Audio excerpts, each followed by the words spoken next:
देश के अंदर कुछ महीने पहले ही लोकसभा चुनाव संपन्न हुआ है। इस चुनाव में एनडीए को बहुमत हासिल हुआ और एक बार फिर नरेंद्र मोदी देश के प्रधानमंत्री नियुक्त किए गए। इसके बाद कैबिनेट में कुछ नए और युवा मेंबर को भी जगह दी गई। अब सरकार के कुछ महीने के कार्यकाल बीतने के बाद कैबिनेट के मंत्री तरह तरह के कार्यक्रम में शामिल हो रहे हैं और इस लोकसभा चुनाव को लेकर चर्चा भी कर रहे हैं। लेकिन इस दौरान जिस नेता की सबसे अधिक चर्चा हो रही है वो मोदी कैबिनेट के सबसे पुराने नेता हैं। हम बात कर रहे हैं केंद्रीय सड़क परिवहन और राजमार्ग मंत्री नितिन गडकरी की। दरअसल पुणे के MIT वर्ल्ड पीस यूनिवर्सिटी में कार्यक्रम को संबोधित करते हुए गडकरी ने कहा, हमारे लोकतंत्र की असली परीक्षा ये है कि सत्ता में बैठा व्यक्ति अपने खिलाफ सबसे मजबूत राय को भी बर्दाश्त करे और विरोध है तो आत्ममंथन करे। मंत्री ने कहा, इस समय हमारा देश मतभेदों की नहीं बल्कि मतभेदों की कमी की समस्या से जूझ रहा है। अगर विचारकों, दार्शनिकों और लेखकों को लगता है कि उनके विचार देश और समाज के हित में हैं, तो उन्हें अपनी राय रखनी चाहिए। नितिन गडकरी ने कहा कि हम ना तो दक्षिणपंथी हैं, न ही वामपंथी, हम अवसरवादी हैं। लेखकों और बुद्धिजीवियों से ये अपेक्षा की जाती है कि वो बिना किसी डर के अपनी राय व्यक्त करें।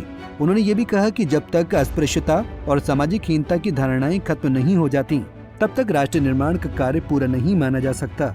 नितिन गडकरी हमेशा मुखरता से अपनी बात रखते हैं। उन्होंने संविधान का हवाला देते हुए कहा कि संविधान सभी को अभिव्यक्ति की स्वतंत्रता देता है। संविधान सभी को अभिव्यक्ति की स्वतंत्रता देता है। उन्होंने ये भी कहा, हमें लोकतंत्र की जननी कहा जाता है, जो विधायिका, कार्यपालिका, न्यायपालिका और मीडिया के 4 स्तंभों पर खड़ा है। हमारा संविधान सभी के अधिकारों और जिम्मेदारियों को निर्दिष्ट करता है। यही संविधान विचारकों को बिना किसी डर के राष्ट्रहित में अपनी राय रखने की अनुमति देता है।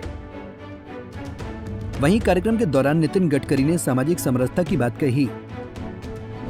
सामाजिक समरसता की कही बात, अगर हम चाहते हैं भारत विश्व गुरु बने तो हमें सामाजिक समरसता का रास्ता अपनाना होगा। उन्होंने कहा कि हमें लोकतंत्र की जननी कहा जाता है, जो विधायिका, कार्यपालिका, न्यायपालिका और मीडिया के 4 स्तंभों पर खड़ा है। हमारा संविधान प्रत्येक के अधिकारों और जिम्मेदारियों को निर्दिष्ट करता है। गडकरी ने कहा कि यही संविधान विचारकों को बिना किसी डर के राष्ट्रहित में अपनी राय रखने की अनुमति देता है।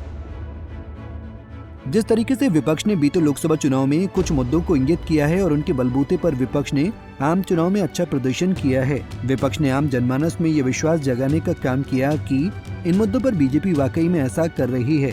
लोगों को विश्वास हुआ तो बीजेपी और नरेंद्र मोदी के खिलाफ विरोध बढ़ा और जिसका परिणाम लोकसभा चुनाव में देखने को मिला। अब गडकरी इसी विरोध पर मंथन करने के लिए कह रहे हैं। चूँकि अटल बिहारी वाजपेयी के बाद बीजेपी सबसे स्वच्छ छवि और अधिक लोकतांत्रिक नेता के रूप में अब जिसे देखा जाता है वो नितिन गडकरी ही हैं। ऐसे कई मौके आए हैं जब नरेंद्र मोदी और गडकरी के बीच काफी मतभेद नजर आया है। आपको बता दें, 2024 लोकसभा चुनाव में जहां बीजेपी को कम सीटें आई थी, वहीं दूसरी ओर नागपुर लोकसभा सीट से बीजेपी के नेता और केंद्रीय मंत्री नितिन गडकरी ने जीत दर्ज की थी। नितिन गडकरी के हमेशा RSS के साथ अच्छे रिश्ते रहे हैं। ये भी संयोग है कि वो जिस लोकसभा का प्रतिनिधित्व करते हैं, संघ का मुख्यालय भी उसी एरिया में आता है। चुनाव से पहले ऐसी चर्चा जोरों पर थी कि गडकरी को लेकर कुछ बड़ा फैसला किया जा सकता है। बहरहाल, जो बात गडकरी जी कह रहे हैं वही बात RSS कह रही है कि क्या बीजेपी वाकई में लीक से हट गई है। ये अपने आप में बड़ा सवाल है कि क्या बीजेपी कंपटीशन की राजनीति में खुद पर मंथन करना भूल गई है, और अगर ऐसा ही रहा तो 29 के इलेक्शन में बीजेपी का प्रदर्शन क्या चिंताजनक होगा, ये सोचने वाली बात है। Bureau report, Punjab Kesari TV.